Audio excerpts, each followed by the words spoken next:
Bienvenue dans cette petite vidéo qui présente les énumérations. Donc on a le type qui est présenté dans le cours, donc enum, jour de semaine. On a défini les différents jours. En général, on les met en majuscules puisque en réalité ce sont des constantes. Ça correspond à des constantes. Lundi, mardi, mercredi, etc. Leur utilisation. Donc une fois qu'on a défini l'enum jour de semaine, on peut l'utiliser comme tout type. Donc on peut déclarer des variables, ce qui est fait ici. Et pour les initialiser, on peut les initialiser avec les variables statiques ou les constantes statiques qui sont dans le type jour-semaine, comme c'est fait ici. On peut aussi, grâce à la méthode toString qui est disponible sur tous les objets, les afficher, c'est ce qui est fait à cet endroit-là. On peut récupérer leur numéro d'ordre, donc ça commence par lundi, ça voudra 0, mardi 1, etc. Et donc on peut les comparer, alors on peut les comparer directement avec la méthode ordinale, ou utiliser une méthode qui est disponible sur tous les objets qui s'appelle comparTo, qui renvoie une valeur positive, négative ou nulle en fonction de si le jour si les deux objets sont identiques, ça renverra 0. S'il y en a un qui est avant l'autre, ça renverra une valeur négative ou positive en fonction de l'ordre de ces deux jours. Alors en réalité, ça marche pas très bien donc avec les jours de la semaine ici, puisque logiquement, dimanche, c'est ce qu'on a fait ici, est avant lundi, mais dans l'ordre, en fait, ça sera pas le cas, hein. Dimanche vaudra 6, alors que lundi vaut 0, et donc on ne peut pas les comparer comme ça. On verra quand on peut rajouter des choses pour le faire. Donc ensuite, il y a des méthodes statiques, donc par exemple la méthode values qui permet de récupérer tout une énumération, enfin un ensemble des différents jours de la semaine, et donc comme ça on pourra les parcourir, c'est ce qui est fait ici. Et d'autre part, on peut aussi initialiser les jours à partir de la chaîne de caractères, donc c'est pratique parce que si vous demandez à l'utilisateur de taper un jour et qu'il écrit en majuscule, vous pourrez les récupérer directement. Et bien sûr, si l'utilisateur se trompe, ce que j'ai fait ici, ça générera une exception. Donc on va voir ce que ça donne. Donc, je vais lancer le programme, voilà, donc il me dit donc hier donc c'était dimanche, aujourd'hui c'est lundi, demain mardi. L'ordinal, donc c'est ce que je disais pour lundi, c'est 0, hein, ça commence à 0 comme la plupart, comme pour les tableaux, etc. Donc les comparaisons qui fonctionnent ici parce que on a comparé lundi et mardi, donc là ça fonctionne, ça marcherait pas pour lundi et dimanche, c'est ce que je disais. Donc parcourir les jours, c'est ce qui est fait ici, lundi, mardi jusqu'à dimanche. Ensuite, on récupère donc mardi, ça fonctionne ici. Alors que jourdi, qui n'existe pas, génère donc une exception Java lang illégal argument exception. L'argument ici est illégal. Ce que je vais montrer maintenant, c'est qu'on peut rajouter des méthodes en fait dans l'énumération. Il faut rajouter un point virgule ici pour terminer la liste des valeurs énumérées. Et ensuite, on peut rajouter toutes les méthodes qu'on veut. Donc par exemple, je peux rajouter une méthode pour afficher le jour. Ça n'a pas trop d'intérêt puisqu'on peut utiliser la méthode toString, mais pourquoi pas. Affiche jour.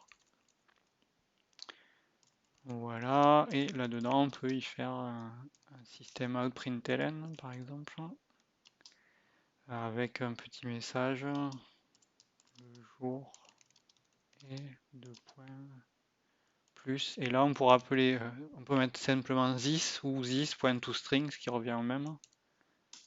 Quand on met this avec un plus dans les chaînes de caractères, en fait, enfin, quand on met un objet avec un plus dans les chaînes de caractères, Java appelle automatiquement la méthode toString, donc ça sert à rien de le mettre ici. Voilà, et ensuite je pourrais afficher donc mon jour comme ça. Ici par exemple, jour, point affiche jour. Voilà, j'ai montré que ça fonctionne. Voilà, le jour est lundi, donc ça marche. D'autre part, je peux essayer de mettre des méthodes plus compliquées pour comparer les jours de la semaine. Donc par exemple, je peux faire une méthode booléenne qui me permettre de savoir si un jour est avant l'autre. Et je peux mettre suivi de plutôt. Avant, c'est un peu compliqué parce que ça dépendra en fait du jour exact de la semaine. Sinon, on peut mettre ça comme ça. Donc jour, semaine, autre jour. Et donc logiquement, le seul problème qu'il va y avoir, c'est pour dimanche. Donc si le jour 6-10, hein, le jour courant, est différent de dimanche, on peut les écrire directement comme ça, puisqu'on est dans la classe. Dans ce cas-là, il suffira de renvoyer. Alors, on peut l'écrire comme ça. Il faut renvoyer vrai si le numéro de ce jour, this.ordinal, plus 1 est égal à autre jour.ordinal.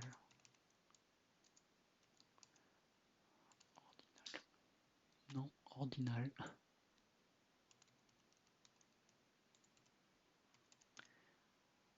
Voilà. Et sinon, eh bien, le jour qui suit le dimanche, ça va être lundi. Return autre jour égal lundi. Donc si c'est lundi, ça renvoie vrai. Si c'est pas lundi, ça renverra faux. Donc on peut vérifier que ça fonctionne. Donc je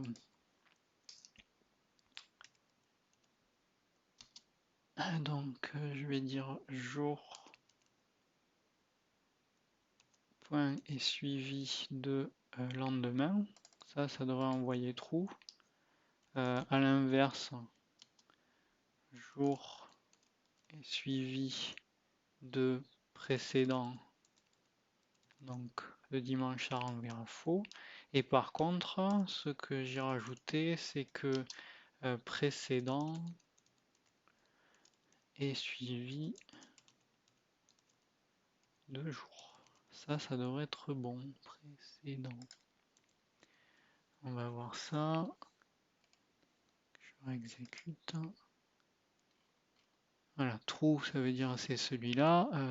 Jour est suivi de lendemain, ça marche. False, c'est celui-là. Jour n'est pas suivi de précédent, hein, donc lundi n'est pas suivi de dimanche.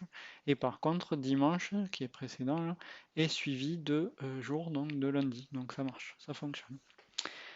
Voilà, c'est fini pour cette petite vidéo. Vous pouvez rajouter après autant de méthodes que vous voulez ici dedans. Après, la plupart du temps, on met aucune méthode, on décrit juste la liste des valeurs énumérées.